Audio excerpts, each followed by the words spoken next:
Sahabat pembelajar, kita berjumpa kembali dalam dialog pembelajaran visioner. Sahabat, kalau kita menelaah lebih jauh tentang sumber belajar, perpustakaan merupakan hal penting di dalam mengkayakan khasanah ilmu pengetahuan kita. Dan tema kita akan mengulas tentang peran perpustakaan sebagai pusat sumber belajar di sekolah maupun di perguruan tinggi, masih bersama Bapak Dr. Wasis D. Dwiyoko.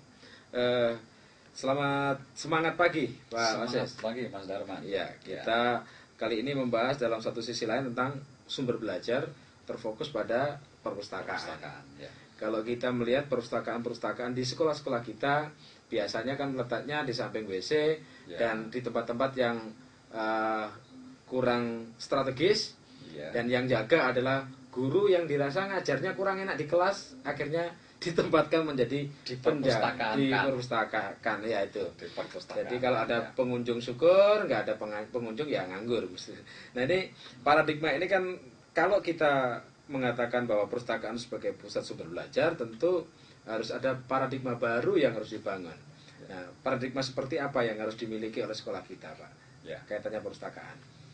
Ya, yang pertama mengenai perhatian pemerintah terhadap perpustakaan sebenarnya. Jadi di dalam undang-undang dikatakan bahwa semua sekolah harus punya perpustakaan.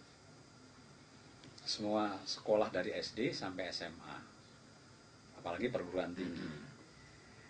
Tetapi pustakawan kita dari 250.000 sekolah itu hanya punya 250 pustakawan sekolah. 1/1000 berarti, Pak ya?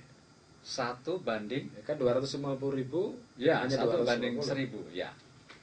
Jadi kalau nanti pemerintah itu setiap tahun akan bisa ngangkat fungsional, 1 tahun itu 1000 lagi, setiap tahun 1000, itu butuh waktu 250 tahun.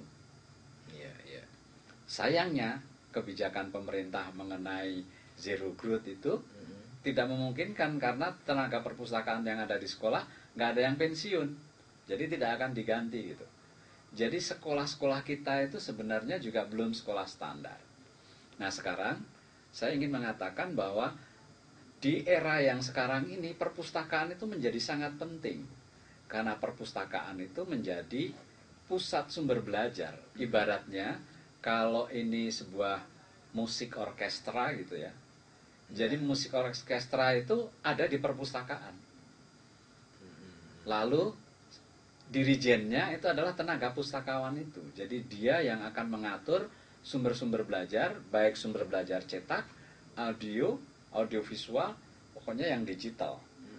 Sehingga semua orang yang belajar di sekolah itu mampu mengakses semua sumber belajar ada di perpustakaan. Paradigma di kita adalah masih menganggap buku mahal itu adalah sebagai koleksi, seperti layaknya koleksi barang-barang antik. Sehingga kadang-kadang buku-buku yang mahal itu justru tidak dibaca, tapi hanya sekedar dijadikan pajangan. Nah, ini bagaimana akan kita menjadikan pusat sumber belajar kalau kita masih punya paradigma seperti itu, Pak? Itu juga satu hal. Tapi hal lain yang lebih lagi, saya pernah survei di sekolah RSBI dulu, Rintisan Sekolah Bertaraf Internasional di Jawa Timur. Itu terjadi misalnya sekolah-sekolah yang baik itu, yang dengan jumlah siswa sekitar 800, itu kira-kira punya perpustakaan yang luasnya itu paling besar itu hanya 2 kelas. 2 kelas biasa itu, 2 kelas. Itu paling besar. Itu paling besar. Lalu tempat duduknya juga sekitar 50 tempat duduk. Nah, sekarang kalau guru-guru itu mampu untuk membuat bahwa anak-anak gemar membaca, kalau tidak membaca sakit, maka setiap hari itu 750 siswa itu yang sakit karena tidak bisa membaca. Nah, kalau model sistem arisan, maka baru berapa hari sekali dia boleh masuk perpustakaan. Itu pun di jam istirahat. Jadi persoalan perpustakaan kita itu masih seperti itu. Padahal harusnya bahwa sumber belajar itu sekarang itu tidak cukup hanya apa yang diterima dari mata pelajaran dari guru, Masih banyak ilmu-ilmu lain, pengetahuan-pengetahuan lain yang di luar textbook yang ditunjuk oleh guru gitu. Berarti termasuk isi, judul-judul isi buku yang ada di perpustakaan. Ya. Selama ini kita melihat bahwa buku di perpustakaan adalah buku teks yang dimiliki oleh murid juga. Ya, begitu. ya. Jadi kalau di dalam teman-teman ilmu perpustakaan itu membagi menjadi fiksi dan non fiksi. Jadi bagaimana buku-buku yang fiksi itu juga penting untuk membangun mimpi dalam rangka untuk meningkatkan kreativitas. Tapi juga ada yang non fiksi. Di samping itu tentu harusnya sekarang ini dengan teknologi internet, maka kalau perpustakaannya, sumber belajarnya harus banyak, tentu harus dengan teknologi yang lain, yaitu teknologi internet.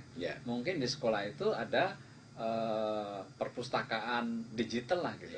Kalau kita lihat dari proporsi waktu, Pak, sekolah kadang-kadang menyediakan perpustakaan, tapi dengan harapan siswa itu bisa membaca ke perpustakaan adalah ketika waktu istirahat. Padahal kalau dalam aspek teknologi pembelajaran, istirahat itu kan sesuatu hal yang memang perlu istirahat, tidak usah ke perpustakaan lagi. Nah, ini kan perlu ada perubahan setting tentang pengelolaan waktu dalam menjadikan perpustakaan sebagai pusat sumber belajar. Ya, itulah seharusnya organisasi sekolah kita memang harus berubah. Karena organisasi sekolah kita ini masih berpendekatan sinkronus. Pada waktu yang sama, di tempat yang sama, belajar yang sama gitu. Jadi ini paradigma ini juga yang harus berubah. Tetapi itu tidak mudah, tetapi mungkin. Jadi tidak berubah tetapi mungkin. Jadi niscaya itu akan bisa kita lakukan sepanjang ada usaha ke arah sana. Ya, artinya bahwa menjadikan perpustakaan sebagai pusat sumber belajar tidak hanya sebagai rekreasi. Kalau nampaknya sekarang hanya sebagai rekreasi dan sebagai remedial atau hukuman bagi anak ketika ada melakukan kesalahan di kelas, kamu harus tidak boleh ikut pelajaran, tapi harus jaga di perpustakaan. Gitu. Memang juga fungsi perpustakaan salah satunya adalah rekreasi, tapi kan fungsi yang lain itu harus juga didayagunakan. Nah, aspek lain yang juga tidak kalah pentingnya adalah kesejahteraan. Nah, sekarang terjadi kesenjangan setelah adanya sertifikasi guru, kesenjangan antara tenaga perpustakaan, pustakawan sekolah dengan guru. Dan naik pangkatnya susah juga, Pak. Naik pangkatnya juga agak susah. Hasil survei saya, sekolah-sekolah para pustakawan sekolah atau tenaga perpustakaan sekolah di SMP itu rata-rata berpendapatan antara 150.000 sampai 1,5 juta. Bayangkan bahwa guru-guru juga sekarang hampir berpendapatan lebih kurang 5 juta. 5 juta, betul. Dengan demikian maka si dirijen seharusnya yang dirijen sumber belajar itu akhirnya menjadi suruh-suruhannya guru aja gitu. Kalau dirijennya lemas, otomatis regukurnya juga akan jadi lemas. Regukurnya juga lemas gitu ya. Betul. Ya. Nah, satu hal yang paling penting lagi buat kita untuk memerankan bahwa perpustakaan adalah sebagai pusat sumber belajar, salah satunya adalah pengelolaan dan kebijakan dari kepala sekolah, katakanlah gitu. Nah, tadi menimbulkan daya tarik tempatnya saja sudah agak memprihatinkan tempatnya. Ini bagaimana nih cara-cara kita sebagai pemberi masukan? Tempat itu idealnya perpustakaan itu di depan sekolah, bukan di dekat WC gitu. Ada satu sekolah, saya beri contoh di Jakarta, sekolah swasta memang, dia membangun perpustakaannya itu hampir 2,5 miliar.